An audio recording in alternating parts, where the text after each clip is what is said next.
Well, hello everyone, and welcome to Painless Universal, a conversation with myself and Welsh.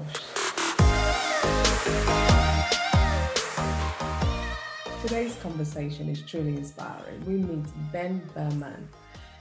Berman's story has been going viral across the internet. If you don't know it, know him today. He's a Philadelphia man. He started on this coronavirus pandemic. He started delivering pizza. Ben is the man who's given away 500 free pizza. He lowers them down from his apartment window. How did this whole idea come about? How did he know that this is such an essential thing that would just put a smile in a place, in a world that seems so hopeless at the moment? He puts hope and a smile on everyone's face. What gave him the inspiration to do it? Why did he choose pizza as a way of reaching out and making people happy? Let's meet Ben to talk about his journey and how all this came about. Meet Ben. All right, everyone, welcome to Painless Universal, conversation with myself and Welsh. As you have seen, if you have, well, we're based out in England, London. Most of you might have not seen this, but Ben is someone who's just fascinated the world. Your news have gone literally viral everywhere, and I've done an intro about you, and I saw your story and I was blown away. Pizza. How would anyone come up with such idea? Ben, how are you today? I am fine, thank you. I'm so excited to be here. Thank you for having me. I'm so excited for you, because I can't believe that you started an initiative that just went viral, especially in the pandemic we're currently living in. I'm in London right now, we're in a total lockdown. I mean, total lockdown. I can't even leave the country without a legal permit of why I'm leaving the country. And in times like this, we need hope, we need inspiration, and we need things to keep us going. But before we get into all of that, can you just tell us a little bit about who is Ben Benman? Yeah, sure. I'm Ben. Currently, I my full time job is as a graduate student at the University of Pennsylvania, where I'm getting my MBA. So I'm a second year. I'm set to graduate in May, and that's sort of what I do during the day. And on the side, I've started this crazy pizza thing. I've always loved food. I've always loved to cook. I grew up cooking with my mom, who is amazing and an amazing cook as well. I actually started a food truck company while I was in undergrad that I grew for about 3 years with one of my best friends. And it's always been a part of my life. I sort of tell people that there's no place that I'm more comfortable than around a dinner table with friends. That's just sort of the thing that I look forward to the most at the end of my week. Um, and so I've always been interested in that, got to graduate school. As you noted, the pandemic started. And like so many, I was searching for a way to feel fulfilled, to feel like I was making an impact, doing something, creating something. And this crazy pizza thing has grown from that. It's really crazy because I honestly, have you Googled yourself lately and seen how many how many people have interviewed you, how many articles have been written about this particular story? And I think that's why, as I say to anyone who's listening, my followers in London, they would be amazed about how you just started. What brought this all about? What happened? What was that day that you guys were sitting in the dining table? What happened that day? Yeah, well, it started because we weren't able to sit at the dining table. So I had been working on this recipe for pizza for a whole year. As I said, I love to cook, and pizza was this fascinating problem to solve for me. There's all these different variables, and I love sort of nerding out on the hydration levels and the fermentation levels. And I was having a blast just trying to create a delicious pizza recipe. Fast forward to March, and I had made a big batch of dough for my friends to come over and sit around a dinner table. And it Mm, was the first week of the pandemic. It was when we realized that we don't really know what the next few months are going to look like, but we know it's a bad idea to have a few friends inside or a bunch of friends inside to eat pizza together. And the original idea came out of that. I sort of sat down and said, well, I have all this pizza dough. I can't eat it all myself. I want to give it to friends. And I could have walked it down to my building lobby and handed it out. Probably would have been safe.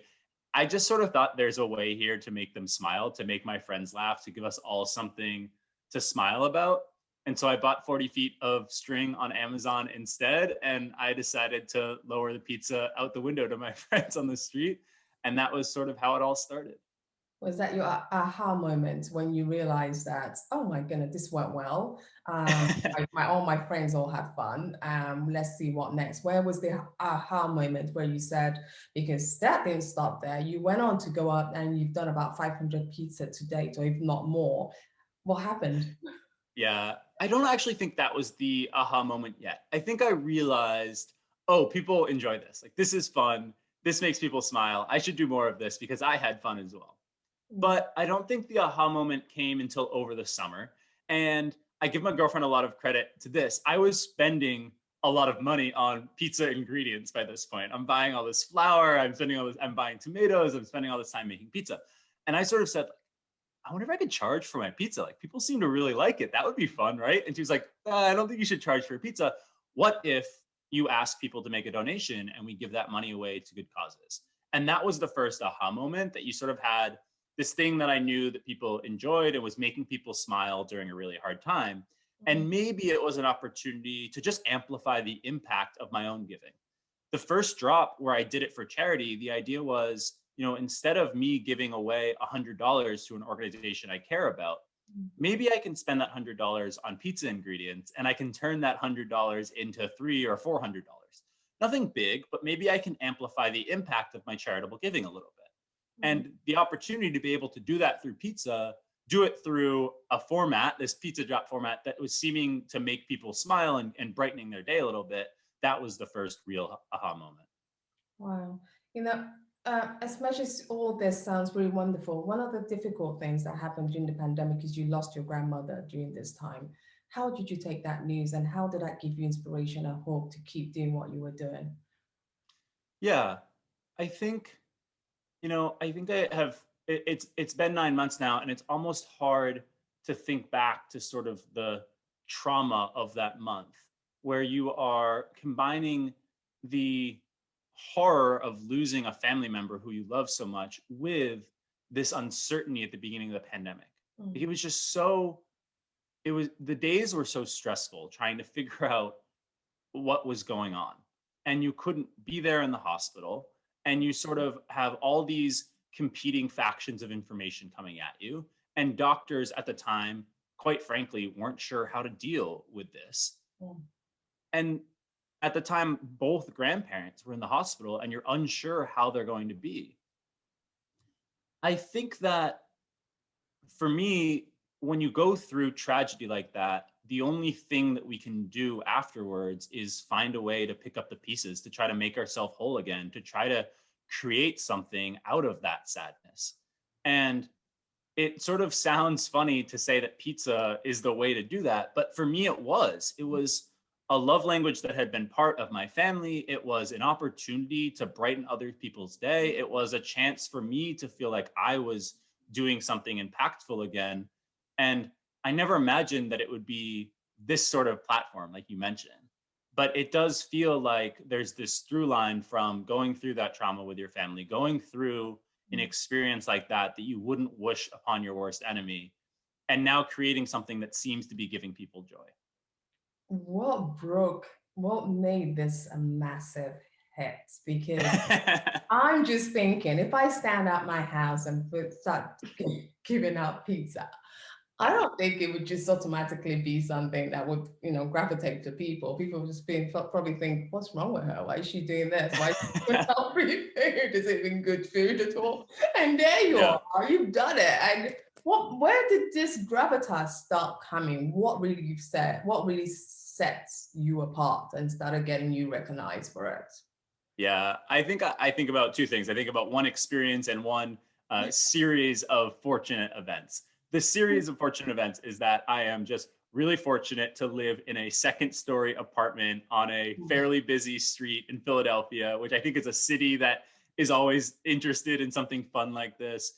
I tell people if I lived on the third floor of the apartment, or if I lived on the backside facing the alley, I don't think any of this would have been possible. So there's definitely a good bit of Yeah. luck where you lower pizza out your window on a busy street and people, it turns out, tend to stop and ask what's happening, and it starts to snowball from there.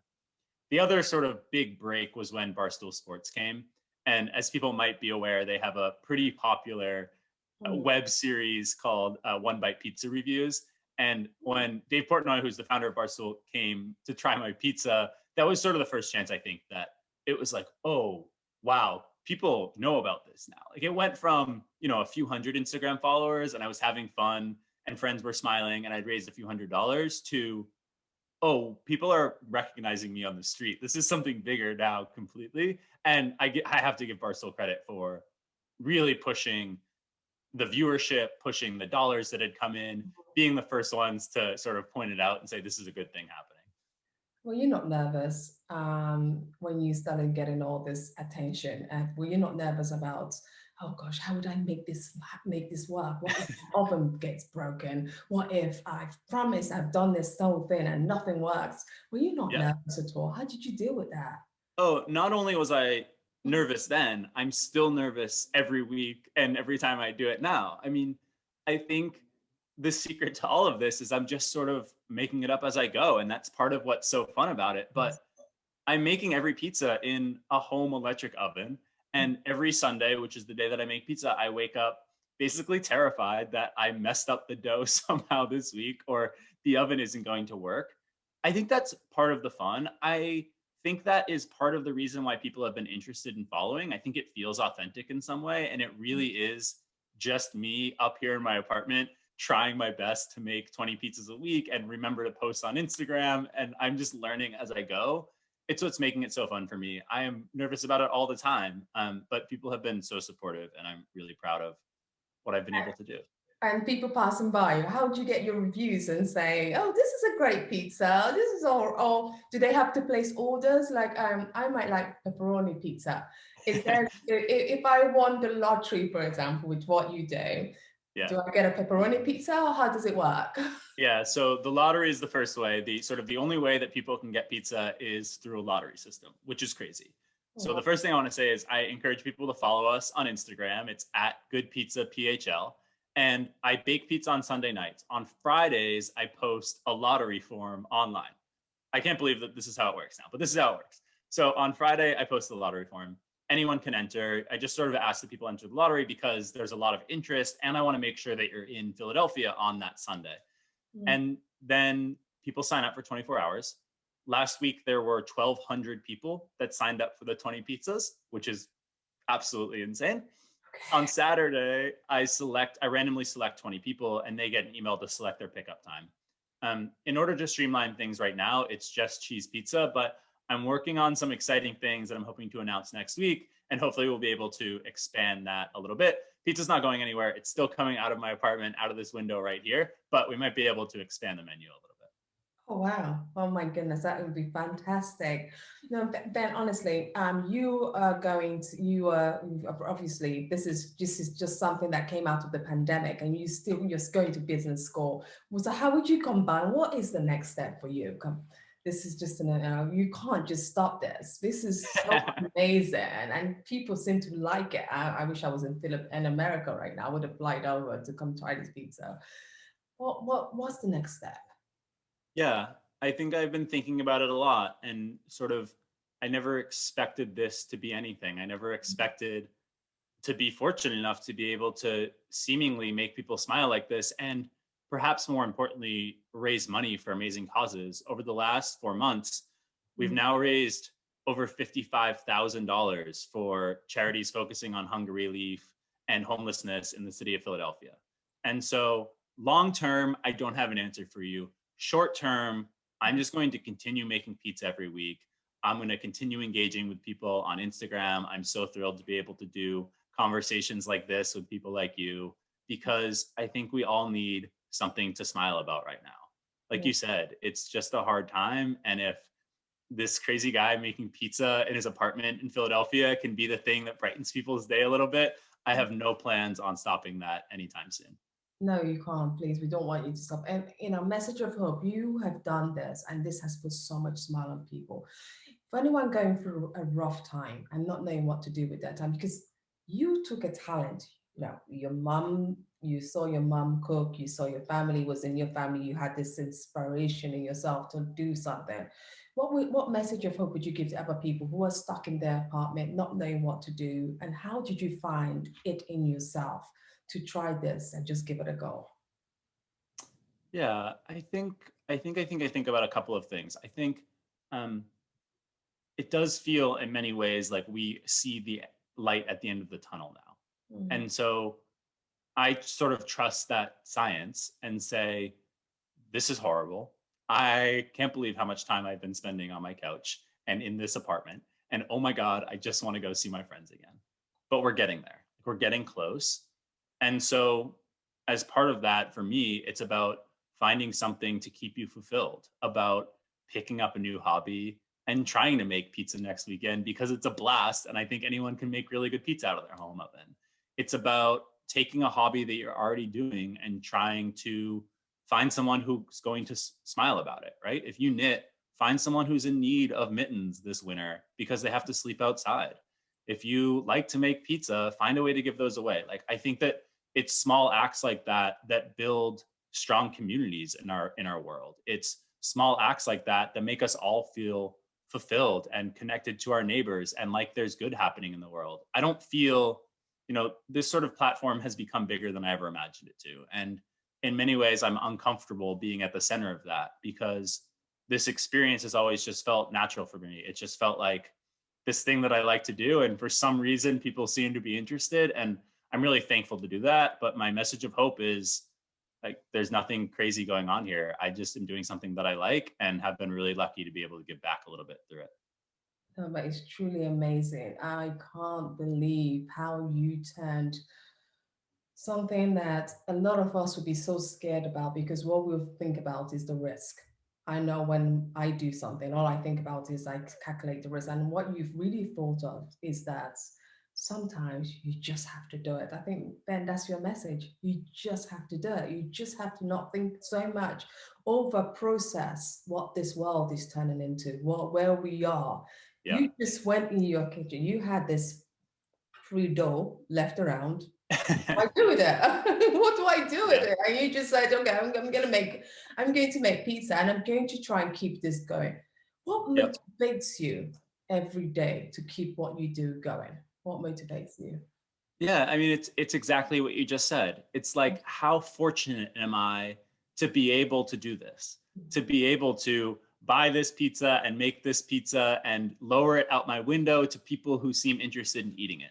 What motivates me is seeing people smile when they eat it, remembering that we've raised $55,000 for amazing organizations. And what motivates me now is just a sense of responsibility that I have an insane amount of good fortune to A, be able to start this in the first place, and B, have people who are interested in following along on Instagram and signing up for the pizza lottery and donating to us so that we can give it away to good causes. So every single penny that people send in, every single penny of that gets given away to good causes. I don't take anything off the top. There's nothing.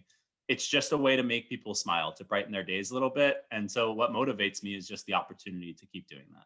And anyone who wants to give, how do they give you? Anyone who wants to donate to your cause, what you're doing, how do we donate to that? Yeah, there's two ways to donate. The first is, I should say there's three. The first is you can Venmo us. It's at Good Pizza PHL. So follow us on Instagram. You'll find more information there at Good Pizza PHL.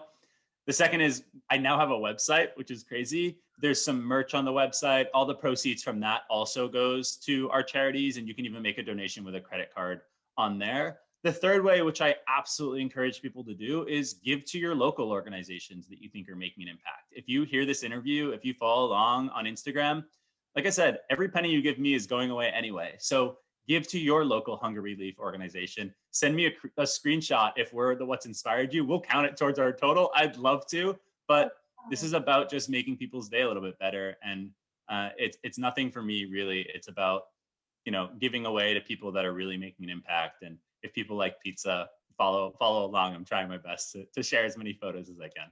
Well, this is a massive good news, what you've just done, how you've transformed the negative of the coronavirus pandemic into something really positive and bringing such great light to all of us. Ben, thank you so much for your time. I really appreciate you, giving us this, you're telling us your story, and hopefully someone not just finds hope in donating, but also find hope in whatever they're doing to find joy in it as well. Because I see so much joy around you, and I feel inspired to go figure out what else, not what next with myself as well.